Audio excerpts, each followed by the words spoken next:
يا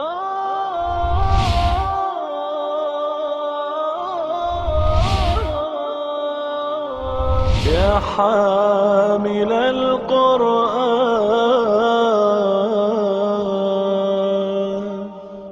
اعوذ باللہ من الشیطان الرجیم. بسم اللہ الرحمن الرحیم. ولولا کلمۃ سبقت من ربک لکان لزاما واجل مسمى فاصبر على ما يقولون وسبح بحمد ربک قبل طلوع الشمس وقبل غروبها ومن آناء الليل فسبح وأطراف النهار لعلك ترضى ولا تمدن عينيك إلى ما متعنا به أزواجا منهم زهرة الحياة الدنيا لنفتنهم فيه ورزق ربك خير وأبقى وأمر أهلك بالصلاة واصطبر عليها لا نسألك رزقا نحن نرزقك والعاقبۃ للتقوى وقالوا لولا يأتينا بآية من ربه اولم تأتهم بينة ما في الصحف الأولى ولو أنا أهلكناهم بعذاب من قبله لقالوا ربنا لولا أرسلت إلينا رسولا فنتبع آياتك من قبل أن نذل ونخزى قل کل متربص فتربصوا فستعلمون من اصحاب الصراط السوی ومن اہتدی. اللہ کے فضل و کرم سے آج ہم سورۃ طٰہٰ مکمل کر رہے ہیں. سورۃ طٰہٰ کا اکثر حصہ حضرت موسیٰ علیہ السلام کے تذکرے پر مشتمل ہے، اور حضرت موسیٰ علیہ السلام کا تذکرہ اس صورت میں ڈرامائی انداز میں کیا گیا ہے سورۃ قصص کے مقابلے میں. سورۃ قصص کا بھی اکثر حصہ حضرت موسیٰ علیہ السلام کے تذکرے پر مشتمل ہے، لیکن وہاں سٹوری کے انداز میں ہے، یہاں ڈرامے کے انداز میں ہے. درمیان میں سے شروع کر دی بات کہ یاد کرو جب موسیٰ نے آگ دیکھی تو انہوں نے اپنے اہل خانہ سے کہا کہ تم یہاں بیٹھو، میں نے آگ دیکھی ہے اوپر پہاڑ پر، تو میں تمہارے لیے بھی کوئی انگارہ لے کے آتا ہوں اور وہاں سے راستہ بھی پوچھ کے آتا ہوں. وہاں جب پہنچے تو ایک دم اللہ تعالیٰ کی طرف سے آواز آئی کہ موسیٰ جوتے اتار دو، تم ایک مقدس پاک وادی میں ہو اور میں تمہارا رب اللہ ہوں. حضرت موسیٰ علیہ السلام سے کہا کہ یہ تمہارے دائیں ہاتھ میں کیا ہے؟ تو انہوں نے کہا کہ جی یہ میرا عصا ہے، میں اس سے سہارا لیتا ہوں، میں اس سے بکریوں پر پتے جھاڑتا ہوں اور میں اس سے اور بھی بہت سارے کام نکالتا ہوں. تو اللہ تعالیٰ نے کہا کہ پھر یہ ذرا اس کو پھینکو نا زمین پر. پھینکا تو وہ ایک بہت بڑا سانپ بن گیا اور یوں کھڑا ہو گیا پن کا اٹھا کر. ڈر گئے موسیٰ علیہ السلام. تو اللہ تعالیٰ نے فرمایا کہ ڈر نہیں، پکڑ لو اس کو. تو موسیٰ علیہ السلام نے سانپ کو پکڑا تو دوبارہ لاٹھی بن گیا. پھر حکم ہوا کہ اپنا ہاتھ گریبان میں سے بغل میں لے کے جاؤ اور پھر یوں کر کے نکالو. نکالا تو بالکل سفید تھا. کہا کہ یہ دو میری نشانیاں ہیں، یہ نشانیاں لے کر جاؤ. اذهب الى فرعون انه طغى، کہ انہیں لے کر فرعون کے پاس جاؤ، وہ سرکشی پر اتر آیا ہے، اور اس کو سمجھاؤ اور اس سے کہو کہ بنی اسرائیل کو تمہارے ساتھ بھیج دیں. لاتوں کے بت باتوں سے مانا تو نہیں کرتے، لیکن ایک اتمام حجت کیا جاتا ہے اللہ تعالیٰ کی طرف سے کہ تمہیں نشانی دکھائی تھی، تمہیں بات سمجھائی تھی، تمہیں بات سمجھ میں آ گئی تھی، تم نے نہیں مانا، لہذا تم مجرم ہو اور سزا کے مستحق ہو. وہ سارا قصہ آپ کو معلوم ہے. اب اس کی جو آخری آیات ہیں اس سورت کی، وہ قرآن مجید کے جنرل مضامین پر مشتمل ہے. اسی میں قصہ آدم و ابلیس آیا ایک مرتبہ پھر، اور قصہ آدم و ابلیس کے بارے میں کئی دفعہ متوجہ کر چکا ہوں کہ قرآن مجید میں یہ 7-8 پاروں سے زیادہ نہیں گزرتے تلاوت کرتے ہوئے کہ پھر یہ قصہ جو ہے وہ آتا ہے پڑھنے کو، اور اس میں بے شمار رہنمائی ہے. یعنی آپ پھر پڑھیں گے تو کوئی اور پہلو نظر آ جائے گا، پھر پڑھیں گے کوئی اور پہلو نظر آ جائے گا. یعنی اس کی ابتدا میں اور اس قصے کے اختتام پر جو 2 بڑے لیسنز ہیں، ایک تو یہ کہ دونوں کیریکٹرز جو ہیں اس کہانی کے، ان دونوں سے اللہ تعالیٰ کی نافرمانی ہوئی، شیطان سے بھی ہوئی اور آدم و حوا سے بھی ہوئی۔ دونوں کی اللہ تعالیٰ نے جواب طلبی فرمائی۔ اس جواب طلبی کی رسپانس میں آدم و حوا نے معافی مانگ لی، اور فرعون اور شیطان اکڑ گیا، ٹھیک کیا میں نے، میرا سجدہ کرنا بنتا ہی نہیں تھا۔ اب شیطان اپنے اس ایٹیٹیوڈ کی وجہ سے مردود ہو گیا، کنڈیم ہو گیا، اور آدم و حوا باوجود غلطی کے، باوجود نافرمانی کے اللہ تعالیٰ کے فیوریٹ ہو گئے۔ دس از اے گریٹ لیسن کہ غلطی ہو جانا اس گوشت پوش کے ساتھ، جبکہ ہم نبی بھی نہیں ہیں، کوئی مسئلہ نہیں، غلطیاں ہم سے ہوتی رہنی ہیں، لیکن غلطی ہو جائے معافی مانگ لو۔ آپ کو یاد ہوگا کہ جو پہلا میرا بیان ہوا تھا یہاں پر جمعے کا رب ہمارا کے موضوع پر، اس میں میں نے یعنی ایک آپ کو مثال دی تھی کہ آپ کے دو ملازم ہوں، ایک بڑا پرفیکٹ اور دیانتدار ہو، اور دوسرا جیسے عام ملازم ہوتے ہیں، تھوڑی بہت جو ہے ریفری بھی کر لیتے ہیں اور کوئی پرفیکٹ کام نہیں کرتے، غلطیاں بھی کرتے ہیں۔ لیکن جو آنیسٹ اور پرفیکٹ کام کرنے والا شخص ہے، اگر آپ کسی وقت اس کو ڈانٹ دیں غلطی پر تو وہ الٹا آپ کی بےزتی کر دے گا، حالانکہ آپ اس کے امپلائر ہیں۔ جبکہ وہ جو دوسرا آدمی ہے، عام جو ملازم ہے جو غلطیاں بھی کرتا ہے، جب بھی وہ غلطی کرتا ہے آپ اسے ڈانٹتے ہیں تو فوراً کہتا ہے سوری سر۔ میں نے آپ سے ایک سوال کیا تھا، اگر آپ کو یاد ہو، کہ آپ کے معاشی حالات تنگ ہو جائیں اور آپ کو ایک ملازم نکالنا پڑے تو آپ کس کو نکالیں گے؟ یاد ہے آپ کو؟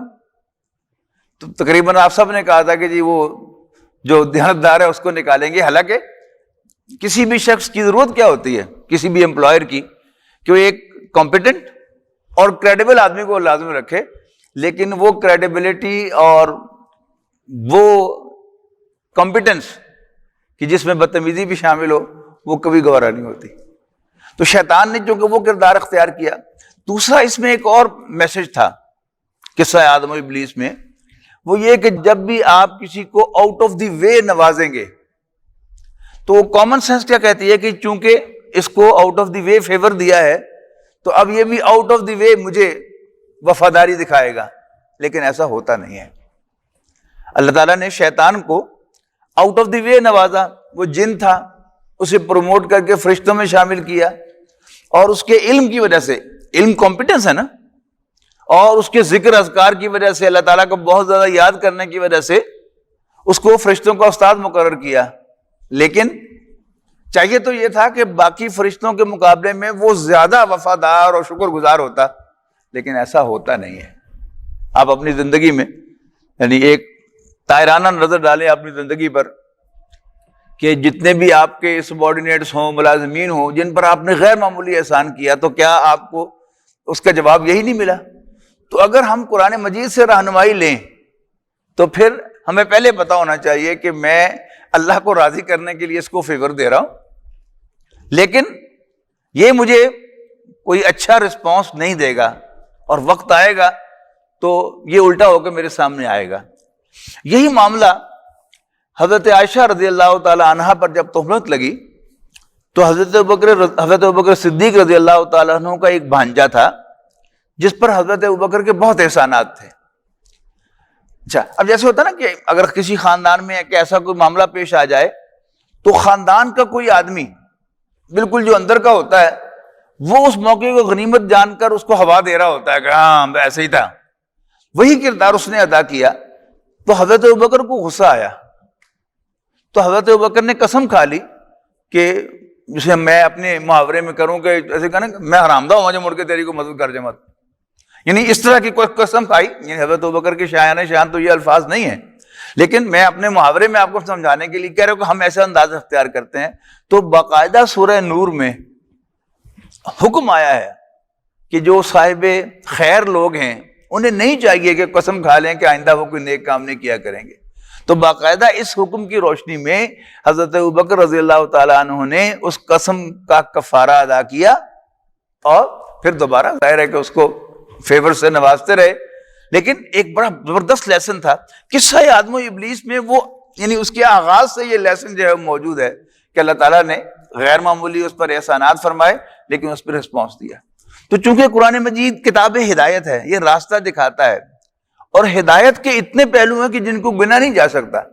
ہم جب بھی ہدایت کی بات کرتے ہیں تو ہمارے ذہن میں صرف وہ جو ریلیجس ہدایت آتی ہے کہ جی نماز، روزہ، حج، زکوٰۃ، حالانکہ ہدایت ایک بڑا وسیع سبجیکٹ ہے کہ زندگی گزارنے کے لیے قدم قدم پر ہمیں ضرورت ہے کہ ہمیں پتہ چلے کہ یہ قدم اٹھانا ہے یا یہ قدم اٹھانا ہے، ادھر جانا ہے یا ادھر جانا ہے۔ اگر اللہ تعالیٰ کی طرف سے وہ ہدایت ہمیں نصیب ہوگی تو پھر ہمارے لیے زندگی جو ہے بڑی آسان ہوگی، غلطیاں کی گنجائش ہمارے یہاں کم ہو جائے گی، ہم اللہ تعالیٰ کی اس رہنمائی میں جو غیر محسوس طور پر ہمیں مل رہی ہے ہم اس پر عمل پیرا ہوں گے اور زندگیاں کم گزرے گی۔ پھر اسی میں پھر یہ آخری کنکلوڈنگ آیات ہیں اس سورت کی، اور اس میں قرآن مجید کے بنیادی مضامین ہیں، مثلا اعوذ باللہ من الشیطان الرجیم ولولا کلمۃ سبقت من ربک لکان لزاما واجل مسمى، اور اگر آپ کے رب کی طرف سے ایک بات طے نہ ہو چکی ہوتی اور ایک وقت معین مقرر نہ ہو گیا ہوتا تو کیا ہوتا؟ لکان لزاما، تو پھر ان پر عذاب لازم ہو چکا ہوتا۔ یہ بھی قرآن مجید کا ایک بڑا کامن مضمون ہے، اور اس سلسلہ سور میں یہ جو سورہ یونس سے آنورڈز ہم پڑھ رہے ہیں، یہ چونکہ آخری جو 4-5 سال ہیں ان میں نازل ہونے والی صورتیں ہیں، ان میں ٹینشن بہت زیادہ ہے۔ نبی اکرم صلی اللہ علیہ وسلم کو خاندان بنو ہاشم میں سے نکالا جا چکا ہے اور یا نکالے جانے والے ہیں، اور اب صحابہ کرام کی تو زبان پر بھی آ رہا ہے، لیکن نبی اکرم صلی اللہ علیہ وسلم بھی دل سے بیزار ہیں کہ بہت ہو گئی، جن لوگوں نے ایمان لانا تھا وہ لا چکے۔ تو جیسے قوم نوح تباہ کی گئی، قوم ہود تباہ کی گئی، قوم صالح تباہ کی گئی، قوم لوط تباہ کی گئی، قوم شعیب تباہ کی گئی، اب ان کا بھی کام تمام کر دیا جانا چاہیے۔ اب اس کے جواب میں یہ بات کہی جا رہی ہے، اس کے ریسپانس میں کہی جا رہی ہے نبی اکرم صلی اللہ علیہ وسلم سے، یعنی آپ کا نام صرف آپ کا رب کہا گیا ہے، یعنی یہ نہیں کہا گیا کہ آپ یہ چاہ رہے ہیں، لیکن میسج جو ہے وہ سب کو دیا جا رہا ہے کہ اگر اللہ تعالیٰ کی طرف سے ایک بات طے نہ پا چکی ہوتی اور ایک وقت معین نہ ہو چکا ہوتا، کس بات کا؟ ان کو سزا دینے کا، تو ہم معاملہ چکا دیتے۔ اچھا، اب یہ معاملہ جو ہے اس کو بھی جنرلائز سمجھیں۔ اللہ تعالیٰ کے ہاں ہر چھوٹے سے چھوٹے واقعے کا وقت مقرر ہے، پروسیجر بھی طے ہے وہ سیکرٹ، یعنی ہمیں ایسا معلوم ہوگا کہ جیسے اس نے چونکہ ایسا کیا لہذا یہ ہو گیا، اور اگر وہ ایسا نہ کرتا تو یوں ہو جاتا، لیکن اللہ تعالیٰ کے ہاں یہ سب ایسا ویسا اور اگر مگر کچھ نہیں ہے۔ اللہ تعالیٰ کی طرف سے ہر چیز جو ہے وہ ٹائم کے ساتھ اور ڈیٹیلز کے ساتھ طے شدہ ہے۔ تو اب اللہ تعالیٰ کا فیصلہ ہے کہ ان کو بھی ڈھیل دینی ہے تو وہ ڈھیل دینی ہے۔ اللہ تعالیٰ کے علم میں ہے کہ اس ڈھیل کے دوران کوئی ایمان لائے گا یا نہیں لائے گا، اور نبی اکرم صلی اللہ علیہ وسلم پر تشدد، صحابہ پر تشدد بڑھے گا یا اتنا ہی رہے گا، نبی اکرم صلی اللہ علیہ وسلم کو خاندان بنو ہاشم سے نکال دیا جائے گا یا نہیں نکال دیا جائے گا، ابو طالب مر جائے گا کہ زندہ رہے گا، اب یہ سب باتیں اللہ تعالیٰ کے ہاں طے ہیں۔ حضرت خدیجہ کا وصال ہوگا، یہ بھی نبی اکرم صلی اللہ علیہ وسلم کے لیے تو ایک صدمہ تھا نا، لیکن بہرحال ہوا، اللہ تعالیٰ کے ہاں وہ طے تھا۔ ابو طالب کے مرنے کے بعد جو ابو لہب خاندان کا سربراہ بنا، یہ بھی اللہ تعالیٰ کو معلوم تھا، اس کے ہاں طے شدہ تھا، اور ابو لہب کے ذریعے نبی اکرم صلی اللہ علیہ وسلم کو خاندان بنو ہاشم سے ایکسپیل کیا جانا تھا، یہ بھی اللہ تعالیٰ کی پلاننگ کا حصہ تھا۔ اب یہ سارے ون آفٹر انذر، یعنی یہ سب کیا ہیں؟ یہ انوانٹیڈ، انڈیزائرڈ واقعات ہیں، لیکن اللہ تعالیٰ کے ہاں طے ہونے ہیں۔ لیکن دوسری بات جس کی ایک عام انسان کی کوئی خبر نہیں ہے، وہ کیا ہے؟ اللہ تعالیٰ یہ راستہ بنا رہا ہے نبی اکرم صلی اللہ علیہ وسلم کو کامیاب کرنے کا۔ پہلے بھی میں نے عرض کیا تھا نا کہ اگر ابو طالب 10 سال اور زندہ رہتا تو سٹیٹس کو برقرار رہتی، ٹھیک ہے نا؟ اب 10 سال اور زندہ رہنے کا مطلب کیا ہے کہ نبی اکرم صلی اللہ علیہ وسلم کی عمر 60 سال ہو جاتی۔ اللہ تعالیٰ کے ہاں جو حضور صلی اللہ علیہ وسلم کی عمر ہے وہ ہے 63 سال، تو باقی 3 سال بچتے۔ اللہ تعالیٰ نے اب آپ کو 13 سال اور دینے ہیں، وہ 13 سال کی جو اللہ تعالیٰ کی وہ اسٹریٹجی ہے، وہ کیا ہے کہ اس کا پہلا سٹیپ کیا ہوگا کہ میں ابو طالب کو بلا لوں گا، دوسرا سٹیپ کیا ہوگا کہ ابو لہب خاندان کا سربراہ بنے گا، اور پھر یعنی جو پہلے 3 سال ہیں ان میں تو اللہ تعالیٰ نے بندوبست کرنا ہے نبی اکرم صلی اللہ علیہ وسلم کو مکہ مکرمہ سے نکال کر مدینے لے جانے کا، اور مدینے لے جانے کے بعد 8.5 سال کے بعد 8 سال کے بعد 7.5 سال کے بعد مکہ فتح ہو جانے والا ہے۔ تو یہ کیا ہے؟ وہ اللہ تعالیٰ کی اسٹریٹجی ہے۔ اب اس پر ایک اصولی بات صرف کہی جا رہی ہے کہ اگر آپ کے رب کی طرف سے ایک ورڈکٹ پاس نہ ہو چکا ہوتا اور اجل مسمى ایک وقت معین طے نہ ہو چکا ہوتا، لکان لزاما، تو پھر ان کا کام تمام ہو چکا ہوتا، ان کی سزا لازم ہو چکی ہوتی۔ لیکن اس کے برعکس کیا ہے؟ آپ کے لیے کیا کرنا ہے؟ فاصبر علی ما یقولون، جو کچھ بھی یہ کہتے ہیں، جو بھی بکواس یہ کر رہے ہیں، اس پر صبر کیجیے، اس کو جھیلیے، برداشت کیجیے۔ وسبح بحمد ربک، اور اپنے رب کی حمد کی تسبیح کیجیے۔ تسبیح کا مطلب یاد کرنا، یعنی جو سادہ مفہوم ہے تسبیح پھیرنا، اللہ اللہ سبحان اللہ الحمدللہ اللہ اکبر الحمدللہ، یہ سب کیا ہے؟ یہ تسبیحات ہیں۔ اب حکم کیا ہے؟ اپنے رب کی حمد کی تسبیح پھیرتے رہو، یعنی اللہ تعالیٰ کی حمد زبان سے کرتے رہو۔ کب کب؟ قبل طلوع الشمس، سورج کے طلوع ہونے سے پہلے، سمجھ گئے آپ؟ فجر کی نماز ہے۔ وقبل غروبیا، اور اس کے غروب ہونے سے پہلے یہ عصر کی نماز ہے۔ یعنی اصل میں دن کے 8 پہر ہیں۔ 8 پہر روزہ کہتے ہیں نا، 8 پہر روزہ کیا ہوتا ہے کہ 12 گھنٹے کی بجائے ہم یعنی شام کو افطاری کی اور پھر اس کے بعد پھر اگلا کر کے تو 8 پہر روزہ۔ 8 پہر کیا ہے؟ یعنی رات اور دن کو اگر 8 حصوں میں تقسیم کیا جائے 24 گھنٹوں کو، تو 4 نمازیں جو ہیں وہ رات کی ہیں اور 4 نمازیں دن کی ہیں۔ یعنی سورج غروب ہونے کے بعد جو پہلی نماز ہے وہ مغرب کی نماز ہے، دوسری نماز جو ہے وہ عشاء کی نماز ہے، تیسری نماز تہجد کی نماز ہے، اور پھر چوتھی نماز فجر کی نماز ہے۔ پھر سورج طلوع ہو گیا تو پہلی اشراق کی، دوسری چاشت کی نماز ہے ضحیٰ، اور تیسری ظہر کی نماز ہے، اور چوتھی عصر کی نماز ہے۔ لیکن ہماری آسانی کے لیے اللہ تعالیٰ نے بڑی مہربانی فرمائی کہ ان میں سے 3 کو نفل کر دیا، اور جو 3 نمازیں تھیں ان کو اکٹھا کر دیا۔ یعنی عصر کو اصولی طور پر تو جو ہے نا، یعنی ڈیوائڈ اگر ایکولی کیا جائے، مڈ ڈے کے بعد اگر آپ کے پاس بنتے ہیں 7 گھنٹے، جیسے آج کا تقریباً 7 گھنٹے ہیں، 12 بج کر کچھ منٹ پر زوال ہوتا ہے، اور پھر مغرب تک 7 گھنٹے ہیں تقریباً، تو اصولی طور پر آدھا آدھا ہونا چاہیے تھا کہ 3.5 گھنٹے کے بعد ایک نماز دوسری نماز۔ اور اہل حدیث حضرات اسی کو فالو کرتے ہیں، نوٹ کیجیے گا کہ اہل حدیث حضرات کے یہاں یعنی 3:30 بجے سے وہ عصر کی نمازیں شروع ہو جاتی ہیں۔ کسی جہاں ارلی ہوگی وہ 3:30 اذان ہو جائے گی، 3:45 نماز ہوگی، کہیں 3:45 اذان ہوگی، 4 بجے نماز ہوگی، کہیں 4 بجے اذان ہوگی، 4:15، اس طرح سے وہ شروع ہو جاتا ہے کام۔ لیکن اس کے مقابلے میں احناف جو ہیں یہ دوسرے طریقوں کو فالو کرتے ہیں۔ وہ کیا ہے کہ جو طلوع آفتاب اور غروب آفتاب ہے اس کے ساتھ تقریباً 1.5 گھنٹہ 1 گھنٹہ 20 منٹ اٹیچ ادھر اور ادھر 2 نمازیں پڑھ لی جائیں تو 3 ادھر ہو جاتی ہیں پوری اور 3 ادھر ہو جاتی ہیں پوری۔ یعنی مغرب کی نماز جو ہے وہ تو غروب آفتاب کے فوراً بعد ہو گئی نا، جبکہ نبی اکرم صلی اللہ علیہ وسلم نے پسند کس کو فرمایا ہے کہ رات کی نماز لیٹ پڑھی جائے۔ لیٹ پڑھنے کا مطلب کیا ہوگا کہ وہ جو رات کی یعنی 1/4 ڈیوریشن گزر جائے تو آئے۔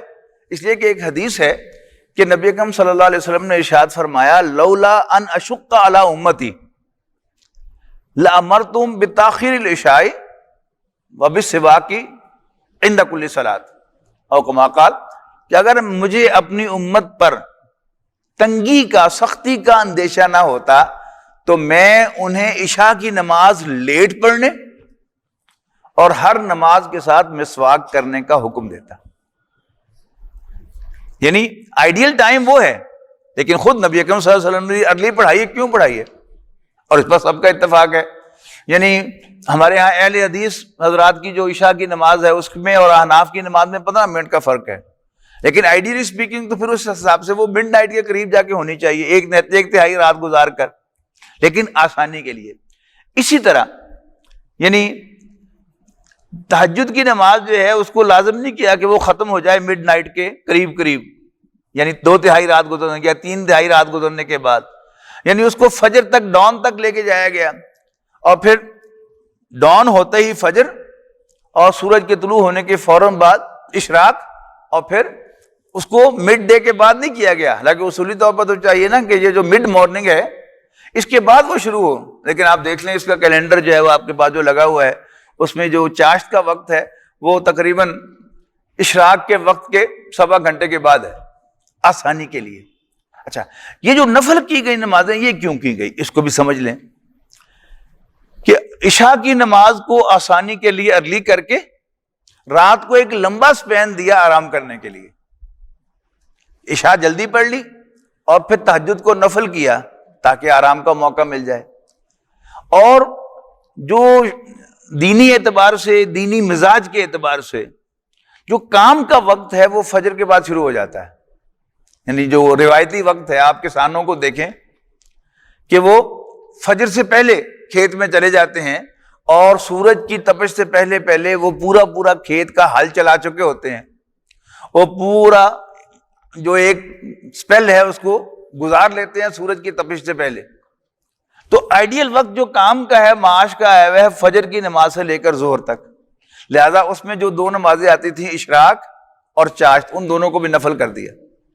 اب جب دونوں نفل ہو گئی تو پھر آپ ظہر تک فارغ ہو گئے. اور آج کل کے موسم میں آپ دیکھیں کہ 5:02-3 پر سورج طلوع ہو رہا ہے اور اس کے بعد 12 بجے تک گڈ ٹائم، ٹھیک ٹھاک جو ہے وہ آپ، یعنی جو نارمل آپ کے روٹین کے اوقات ہوتے ہیں 7 گھنٹے کام کے، وہ آپ کو مل جاتے ہیں کہ آپ اس میں بھرپور معاشی جدوجہد کریں.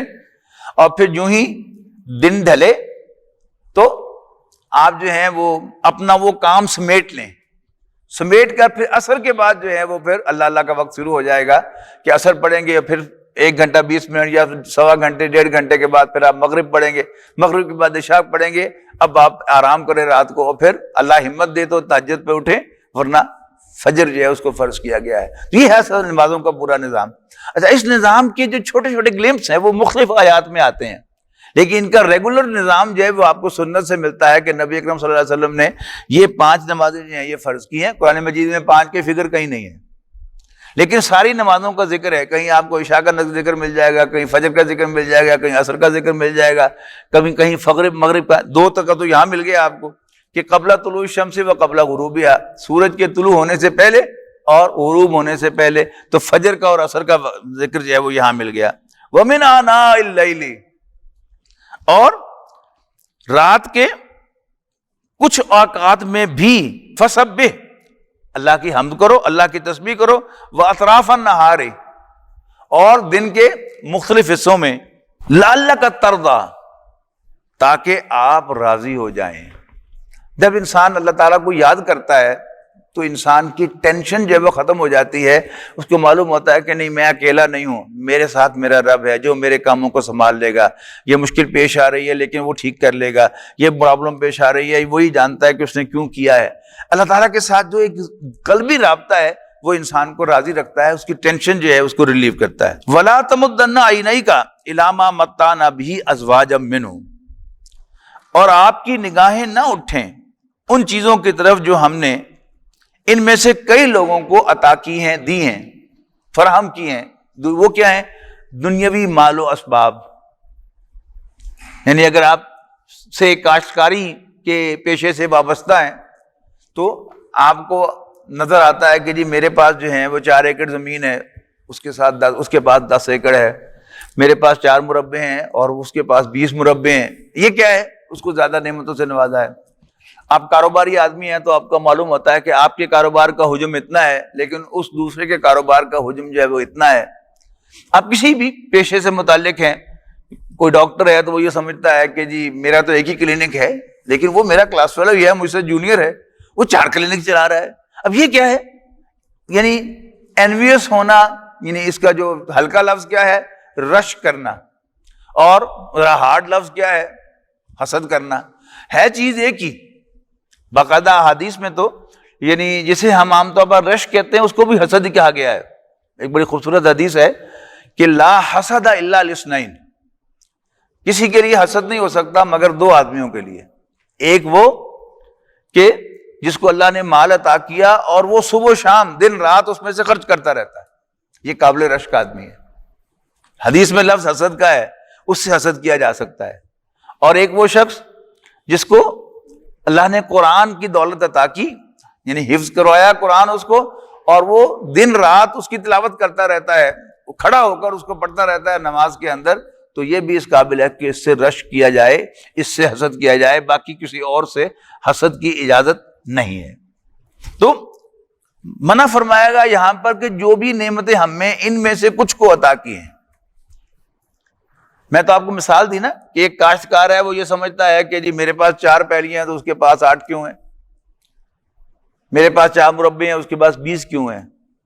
اگر آپ اس کو حضور صلی اللہ علیہ وسلم کی طرف لے کے آئیں گے تو حضور صلی اللہ علیہ وسلم نے تو سارا کچھ اللہ کے راستے میں لگا دیا تھا. یہاں تو فاقے آ رہے تھے اور ادھر کیا تھا؟ گلشرے بھی ہو رہے تھے اور کھانے کو وافر بھی تھا. تو آپ ادھر نظر اٹھا کر ہی نہ دیکھیں.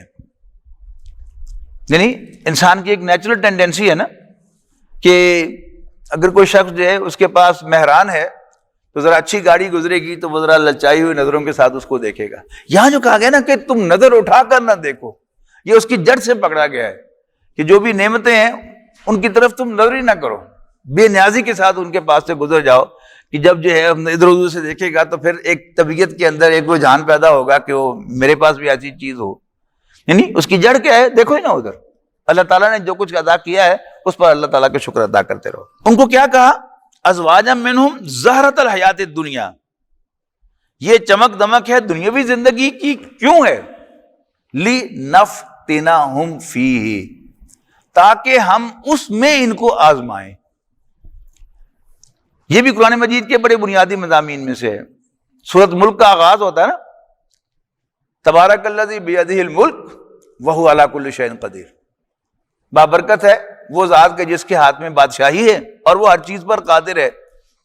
الذی خلق الموت والحیات، وہ کہ جس نے زندگی اور موت بنائی، یہ سلسلہ بنایا. کیوں؟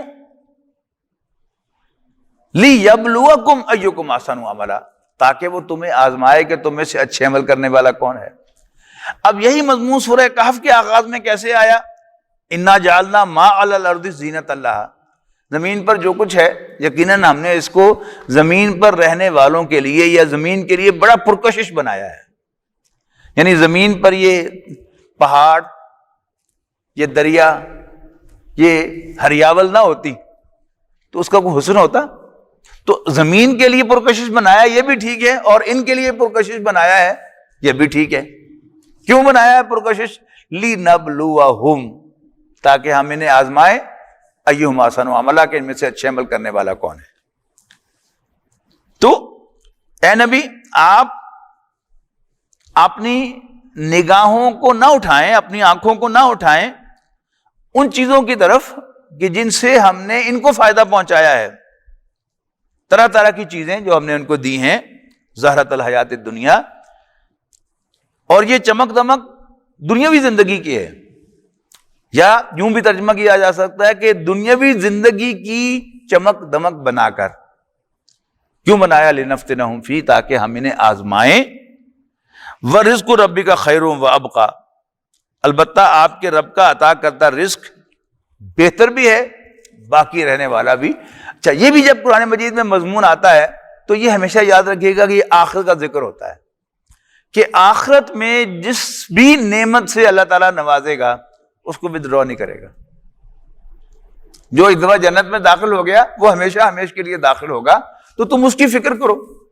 اس دنیا کی جتنی بھی نعمتیں ہیں یہ بہرحال جانے والی ہیں، اور اگر یہ نہیں جائیں گی تو میں چلا جاؤں گا. ٹھیک ہے نا؟ لیکن آخرت کی نعمتیں وہ کنسسٹنٹ ہے، کبھی ختم ہونے والی نہیں ہے. وَرِزْقُ رَبِّكَ خَيْرٌ وَأَبْقَىٰ، بہتر بھی ہے اور زیادہ باقی رہنے والی بھی، لانگ لاسٹنگ بھی. وَأْمُرْ أَهْلَكَ بِالصَّلَاةِ وَاصْطَبِرْ عَلَيْهَا، اور اپنے گھر والوں کو نماز کا حکم دو اور اس پر ثابت قدم رہو. یہ بڑی خاص بات ہے، اس پر ذرا عمل کرنا مشکل ہے، اس لیے تاکید سے کہا کہ وَاصْطَبِرْ عَلَيْهَا. اپنے اہل و عیال کو، اپنے بیوی بچوں کو نماز کا حکم دینا یہ فرض ہے. لیکن آج کے دور میں یہ ذرا ایک مشکل سا کام ہے کہ بیوی کو کہنا کہ نماز پڑھو، وہ کہتے کہ نہیں میں تھکی ہوئی ہوں، اور وہ کہتی ہے باقاعدہ کہ آپ پیچھے پڑ جاتے ہیں اس بات کے، تو انسان تھوڑا سا بیک فٹ پہ چلا جاتا ہے. یہاں جو بات کہی ہے کہ اس پر ثابت قدم رہو، کہ بیک فٹ پہ نہیں جانا، کہتے رہنا ہے، پھر ڈنڈا بھی نہیں مارنا اور پتھر بھی نہیں مارنا، لیکن ایک یاد دہانی، ایک نصیحت. اسی طرح بچوں کو، یعنی آج کا دور ہے، ٹیلی فون کا دور ہے، سب کے پاس موبائل فون ہے. آپ ایک بیل ہی مار دیں، بچہ جو ہے وہ اپنے کمرے میں سویا ہوا ہے، اس کو بیل مار کے کہیں بیٹا اٹھ جاؤ فجر کی نماز پڑھ لو، وہ مائنڈ کرے تو اس کی وجہ سے یہ کہنا چھوڑنا نہیں ہے. وَاصْطَبِرْ عَلَيْهَا، اس پر ثابت قدم رہنے کی ضرورت ہے. اور باقی نماز کی عادت کب پڑے گی وہ تو اللہ تعالیٰ کی توفیق سے ہونی ہے. میں کہتا رہوں گا، یاد کراتا رہوں گا، جب اللہ تعالیٰ کو منظور ہوگا تو اللہ تعالیٰ ان کو اس بات کی عادت بھی ڈال دے گا، وہ خود اپنے شوق سے بھی پڑھنے لگیں گے. لیکن ان کا پڑھنا نہ پڑھنا بالغ بچوں کا ہو یا عورت کا، وہ تو اس کے کام آنا ہے. میرے کرنے کا کام کا میرا محاسبہ کیا ہے کہ میں نے اس کا حکم دیا نہیں یا نہیں دیا، میں نے ترغیب دلائی یا نہیں دلائی، میں نے اس کو یاد دہانی کرائی یا نہیں کرائی، میں نے اس کو نصیحت کی یا نہیں کی کہ بھائی نماز پڑھا کرو، کبھی کسی انداز سے کبھی کسی انداز سے. اور جب انسان کو یہ بات سمجھ میں آ جائے کہ یہ کام کرنا ہے تو اللہ تعالیٰ پھر اس کو نئے نئے اسلوب سکھا دیتا ہے. یعنی ایک ہی انداز سے اگر بار بار یہ بات کہیں گے تو اس سے ریئیکشن ہونے کا اندیشہ ہوتا ہے، لیکن آپ ذرا مختلف انداز سے کرتے رہیں تو پھر اس بات کا زیادہ امکان ہے کہ وہ اولاً سنے گا آپ کی بات، ریئیکٹ نہیں کرے گا، پھر تھوڑا سا آمادگی بھی اپنے دل میں محسوس کرے گا، اور پھر اللہ تعالیٰ جو ہے اس کو ہمت اور طاقت دے گا کہ وہ پھر خود بخود جو ہے وہ نماز پڑھنا شروع کر دے گا. ہم اپنا ماضی دیکھ لیں کہ ہم ہمیشہ نماز پڑھنے والے تو نہیں تھے. میں اپنا ہی مثال دوں تو میں بچپن میں نماز کا بڑا چور تھا. ہمارے ہاں فجر کی نماز کی بڑی سختی ہوتی تھی، اور وہ یعنی پرانا زمانہ کہ وہ اوپر چھت پر ٹوائلٹ ہوتی تھی، تو میں جگا دیا جاتا تھا فجر کے لیے، تو میں اوپر جا کر ٹوائلٹ سے فارغ ہو کر سیڑھیوں میں بیٹھ کے وقت گزار لیتا تھا تاکہ پھر نظر نہ آؤں وہاں بیٹھا ہوا لیٹا ہوا، کوئی نماز کو نہ کہے. نماز کا وقت گزر گیا، چپکے سے آ کے پھر لیٹ گیا یا کسی کام میں پڑ گیا. اللہ تعالیٰ نے جب دل میں ڈال دیا تو اللہ کے فضل و کرم سے وہ باقاعدگی بھی آ گئی. لیکن پیرنٹس کا حکم، والد کا حکم، شوہر کا جو ذمہ داری ہے وہ کیا ہے کہ وہ کہتا رہے کہتا رہے کہتا رہے. تو وَأْمُرْ أَهْلَكَ بِالصَّلَاةِ وَاصْطَبِرْ عَلَيْهَا لَا نَسْأَلُكَ رِزْقًا، ہم تم سے رزق نہیں مانگتے. عام طور پر یہ معاملہ ہوتا ہے کہ کوئی کسی کو کوئی چیز پرووائڈ کرتا ہے تو ایکسپیکٹ کرتا ہے کہ کل کو مجھے ضرورت ہوگی تو یہ بھی مجھے پرووائڈ کرے گا. کسی کو کوئی ہیلپ کرتا ہے تو وہ ایکسپیکٹ کرتا ہے کہ کل کو مجھے ضرورت پڑے گی، یہ بھی میری ہیلپ کرے گا. لیکن اللہ تعالیٰ جو ہے نہ اس کو رزق کی ضرورت ہے، نہ سپورٹ کی، نہ ہیلپ کی. اس کا ایک ہی تقاضا ہے کہ میرے بندے بن جاؤ. وہ جو سورۃ الذاریات کی آیت میں ہے کہ وَمَا خَلَقْتُ الْجِنَّ وَالْإِنسَ إِلَّا لِيَعْبُدُونِ، کہ میں نے جنوں اور انسانوں کو صرف اس لیے پیدا کیا کہ وہ میری عبادت کریں. مَا أُرِيدُ مِنْهُم مِّن رِزْقٍ، میں ان سے کوئی رزق نہیں مانگتا. وَمَا أُرِيدُ أَن يُطْعِمُونِ، اور نہ میں چاہتا ہوں کہ مجھے کھلائیں، اس لیے کہ اللہ تعالیٰ تو خود عطا کرنے والا رزاق ہے. تو لا نسألک رزقا، ہم تم سے رزق نہیں مانگتے. نحن نرزقک، ہم تمہیں رزق دیتے ہیں. والعاقبۃ للتقویٰ، اور عاقبت تو انہی کے لیے ہے جو اللہ سے ڈرنے والے ہیں. انجام کار، یعنی اس دنیا میں ہم کچھ گین کر لیں یا کچھ لوز کر لیں، لیکن جو الٹیمیٹ گین ہے وہ کس کا ہے؟ متقی شخص کا ہے جو اللہ سے ڈرتا ہے. یعنی یہ نہیں کہا یعنی اگرچہ بات دوسرے مقامات پر آپ کو ملتا ہے کہ جو نیک عمل کرنے والا ہے اس کو ملے گا، لیکن نیک عمل میں اگر کمی رہ بھی جائے، کوتاہی رہ بھی جائے، لیکن دل میں اللہ کا خوف ہو، اللہ تعالیٰ کے ساتھ وفاداری ہو، تو پھر وہ سب کچھ جو ہے وہ کمپنسیٹ ہو جاتا ہے۔ اس کے مقابلے میں جیسے کہ میں نے پہلے مثال دی اس ملازم کی کہ جو کریڈیبل بھی ہے اور کمپیٹنٹ بھی ہے، لیکن آپ کو ڈیو رسپیکٹ نہیں دیتا، آپ کو باس نہیں سمجھتا، آپ کو امپلائر نہیں سمجھتا، تو آپ اس کو پسند نہیں کرتے۔ تو اللہ سے ڈرنے والا اور اللہ تعالیٰ کے ساتھ وفاداری کرنے والا، اس کا انجام اچھا ہونے والا ہے۔ وقالو، اور یہ کہتے ہیں لولا تاتینا بی آیت من ربی، کہ محمد صلی اللہ علیہ وسلم اپنے رب کی طرف سے کوئی نشانی کیوں نہیں لاتے۔ اب یہ نشانی سورہ انعام میں اور سورۃ بنی اسرائیل میں ہم تفصیل سے پڑھ چکے ہیں، کوئی نشانیاں کیا مانگتے تھے کہ مکے کو سرسبز وادی بنا دو، یہ پہاڑ سونے کا ہو جائے، اور ایسا ہو جائے، تمہارا سونے کا گھر ہو، یہ نشانیاں۔ جبکہ اللہ تعالیٰ کہتا تھا کہ میرا ظہور یہ ہے کہ جب میں کسی کی منہ مانگی نشانی اس کو دکھا دیتا ہوں اور پھر وہ نہیں مانتا تو پھر میں اس کو زندہ بھی نہیں چھوڑتا، جیسے قوم سمود کے ساتھ ہوا۔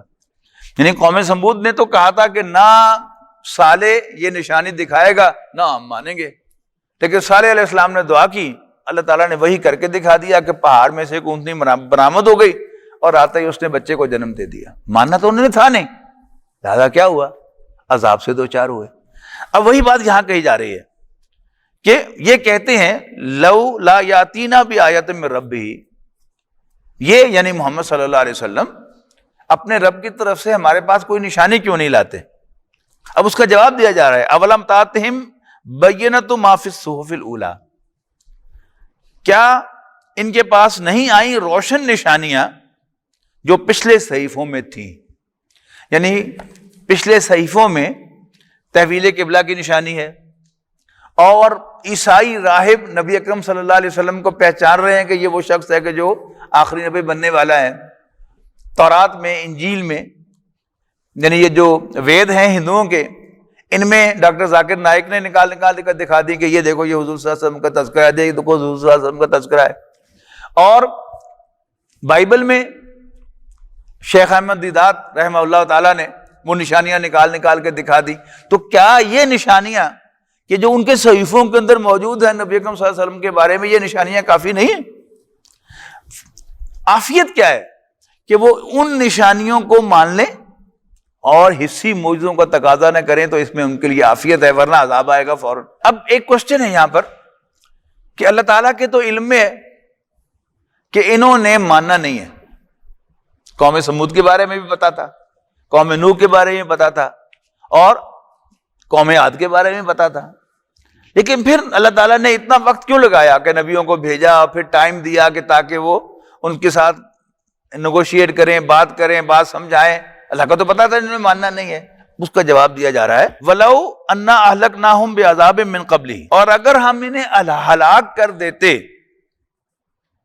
کسی عذاب سے اس سے پہلے، لَقَالُوا، تو یہ ضرور کہتے ربنا لولا ارسلت الینا رسولا، کہ ربا تو نے ہماری طرف کوئی رسول کیوں نہ بھیجا، فنتبع آیاتک، کہ ہم تیری نشانیوں کی پیروی کرتے، من قبل ان نذل ونخزا، اس سے پہلے کہ ہم ذلیل و رسوا ہوتے۔ لہذا اللہ تعالیٰ اتمام حجت کے لیے انہیں پورا موقع دینے کے لیے اور ان کا یہ اعتراض رفع کرنے کے لیے رسول بھیجتا رہا ہے۔ اس کے بعد فرمایا قل کل متربص فتربصوا، اے نبی کہہ دو، اے مکے والو، کل متربص، ہر ایک انتظار کر رہا ہے، یعنی ہم بھی منتظر ہیں اللہ کے فیصلے کے اور تم بھی منتظر ہو، فتربصوا، لہذا انتظار کرو، فستعلمون، ان قریب تمہیں معلوم ہو جائے گا، تم جان لوگے، من اصحاب الصراط السوی، کہ کون سیدھی راہ پر ہیں، ومن اہتدی، اور کون ہدایت یافتہ ہے۔ اللہ تعالیٰ کو تو پہلے سے معلوم ہے، لیکن پھر تم سب بھی معلوم ہو جاؤ گے کہ اللہ تعالیٰ نے کس کے حق میں فیصلہ دیا ہے کہ وہ ہدایت یافتہ ہے اور کس کے حق میں فیصلہ دیا ہے کہ وہ گمراہ ہے۔ بارک اللہ لی ولکم فی القرآن العظیم ونفعنی وإیاکم بالآیات والذکر الحکیم۔